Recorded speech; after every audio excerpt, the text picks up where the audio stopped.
UFC 324 Gaethje versus Pimblett. Our 100 to 1000 series is back on. There's some easy money to be made, so let me put you guys on so we can cash in. Just to quickly recap our 100 to 1000 series from last episode, UFC 322 was the last one we did. It was Madalena versus Makhachev. Honestly, there were some good bets that were made. I made 9 bets total, won 3 of them, which isn't the best ratio. We bet the full 100 amount. We ended up losing $3.65. We're just going to start back with 100, because honestly, it'll make it a little bit more smooth. Let's get into our locks and value. Starting off with our first lock, Rose Namajunas versus Natalia Silva, coming at minus 400. It is a bit chalky, but I'd say that this is just a lock of locks. Both of these women, they're definitely really good strikers. Their distance control is great. Natalia Silva is definitely a point fighter. Rose Namajunas sometimes doesn't push the pace. She has confidence issues. I fully believe that this fight's going to go to decision. At minus 400, I feel like those odds are pretty good. Next up is Paddy Pimblett versus Justin Gaethje in the main event. A lot of people are saying Paddy the Baddy is going to submit him. He's got to ground and pound Gaethje. He's going to get this fight to the ground. And you know what? I honestly don't see that. But if you believe that Paddy Pimblett is going to beat Justin Gaethje, he is going to take this fight to the ground and find a submission. And I think the other way around, Gaethje can find that chin of Pimblett because it's always just up in the air. He's just relying on it too much. So this fight inside the distance at minus 340, I feel like is a steal. Next up is Jean Silva moneyline, minus 245. I honestly see that this guy is going to be the next future champ. Maybe not this year, but I believe for sure either this year or next year he's going to be champ, especially with the 145 division dwindling down, Max Holloway being gone, Ilia Topuria vacating his belt, and Volk aging out. So Jean Silva, he brings the danger. He's going to be barking all the way to the title, so give me Jean Silva as a lock.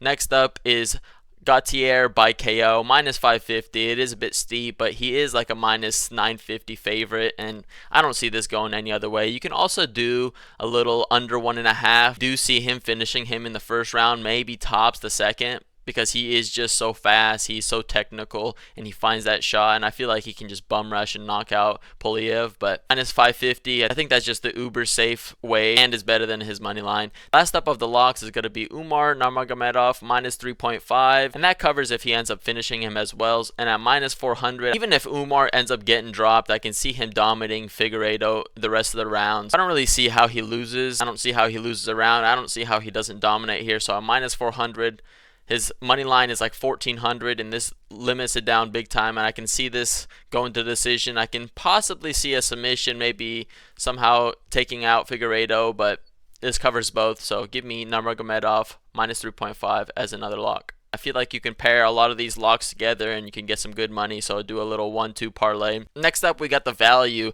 We got Justin Gaethje coming at plus 195. I honestly feel like this fight is more of like a pick-em fight, because Justin Gaethje on the feet, he's going to be miles better than Paddy Pimblett, with chin in the air, just waiting to get hit, relying on his chin too much. I think the fact that Paddy Pimblett doesn't have great wrestling, does have top-notch grappling, he does have top-notch submissions, he'll look for the submissions, he'll hunt for them, look to get some vicious ground and pound. And I totally understand that if Paddy Pimblett gets this fight to the ground, it is a wraps probably for Justin Gaethje. But on the feet, it's a whole different ball game. It's like the same thing. On the feet, Justin Gaethje is going to crack up Paddy Pimblett, and Paddy Pimblett saying that he has these visions, that he's going to knock out Justin Gaethje on the feet. And you know what, that just, maybe you don't have to believe in what fighters say, but just give me more belief that he's going to stand with him for more than he'd like to. And I don't really see that he's got some crazy takedowns where he'll be able to get the fight to the ground if he really has to, or that if he gets hurt, he's going to be bum rushing for takedowns and maybe even possibly get finished even more. Plus 195, I feel like that's pretty good value. Not high confidence in him winning, but this should be more of a pick-em. I think the line's a little bit off. Next up, we got Umar Nurmagomedov at minus 7.5, coming at minus 160. I can see him taking a 30-27 decision win easily. I can see him possibly finishing him with a submission, maybe a KO. Submission's probably more live. But this covers all. This covers a 30-27. This covers him finishing him. And at minus 160, when he's a minus 1400, I feel like that's great value. And you don't have to pick if it's a decision, finish, submission. So I think that is pretty good value. I'm going to be betting it myself. Next up, we got Rose Namajunas on the money line and Rose Namajunas by decision. Both of them coming at plus 280 for the money line, plus 450 for the decision win.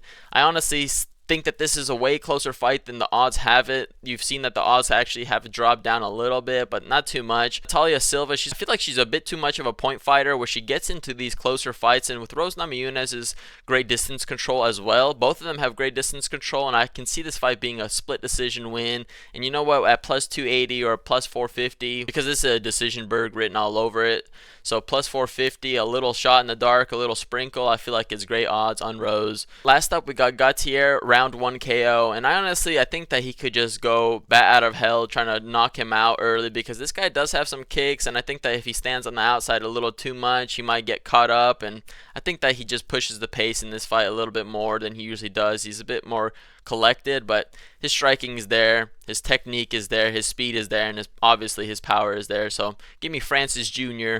minus 105 for the round 1 KO. I feel like that's good value, especially since he's a minus 950 favorite. Let's get into the bets, and as you can see, a lot of these bets are used from my locks, and you know what, that makes the most sense. You got to put your money where your mouth is. You got to put your confidence where your money is. And I'd say that Rose Namajunas, Natalia Silva, minus 400, I think that's a lock. Pair that up with Justin Gaethje versus Paddy Pimblett, ending inside the distance at minus 340. That gets you minus 164. I'm going to put a 30 on that. I feel like that's pretty good odds, and I think that's a high probability of happening. Next up, we got John Silva moneyline parlayed with Gaethje KO, which is minus 550. We pair those both up, which I consider both these as locks, minus 152.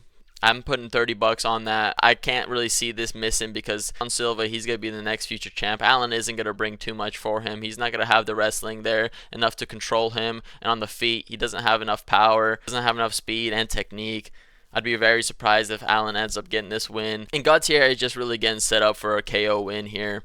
Don't really see how this doesn't hit, but I guess we'll see this Saturday. Next up, we got Umar minus 7.5 at minus 160. I feel like this is great odds, and this is a really good value. You can really see him winning a 30-27 decision, and with the minus 7.5, it also covers him finishing Figueiredo, so I'm putting $20 on that. In this section, we got $80 on the line. Guess we'll see how much money we'll make, and we'll do a little review afterwards. Next up, we got Krylov versus Bukauskas, under 2.5, coming at minus 390, parlayed with Acosta versus Lewis, inside the distance, coming at minus 245. Parlay both of those up, coming at minus 132. I'm putting $10 on that. I'm feeling pretty good about this. Both of these fights, they're going to be bringing the action. They're going to be pushing the pace. Krylov, he's coming off 2 KO losses in a row in the first round. Only worry here is if he's able to get the takedowns and not do enough damage or find the submission here. But I feel like Bukauskas, his ground game isn't good enough. I feel like if this fight goes to the ground, Krylov will find a submission or TKO win. And on the other hand, I think Bukauskas, he can definitely knock out Krylov. He's coming off 2 knockout losses. It's not good looks for him. He is looking like he's maybe aging out a little bit. On the other hand, Lewis and Acosta, both of these guys are going to be bringing that heat. Acosta, he's got a chin and a half, which could be a problem, but Lewis, he might have some of the heaviest hands in the UFC. Acosta, he might be able to survive, but he tends to get backed up against the cage and be willing to brawl a little bit too much. I also feel like Lewis, he does kind of give up. He starts to gas out towards the later rounds, and I can easily see this fight ending early, or possibly Lewis gassing out late and Acosta just putting on that cardio, finding those shots and taking out Lewis. So inside the distance at minus 245, I feel like is pretty good. Putting $10 on that. Next up, we got Sean O'Malley by decision coming at plus 100. I'm putting a cheeky little $5 on there. Don't have too much left to spend, but minus 200 is his money line. I feel like that's pretty good in itself. I think that song can bring some dangers and some problems for Sean O'Malley, and Sean O'Malley's commitment to retirement and all that is a bit in question, but I see this fight going to decision, and I think that Sean O'Malley won't be able to knock out the blockhead in song, so give me him by decision. Plus 100, plus money, I feel like is great for Sean by decision. Nothing to say other than that. And last but not least, we got Rose by decision coming at plus 450. This is just a pure value play. I feel like this is going to be a close fight. I think that Rose definitely can win. I feel like this could be like a split decision win. So coming at plus 450, and I think that it's like more of a pick'em fight. Both of them really good at keeping distance control, and I feel like this fight is definitely going to decision. So in a close fight, 100% pretty much going to decision, plus 450. It's kind of a no-brainer, putting $5 on that, and that's got to tail up the 100 total spent.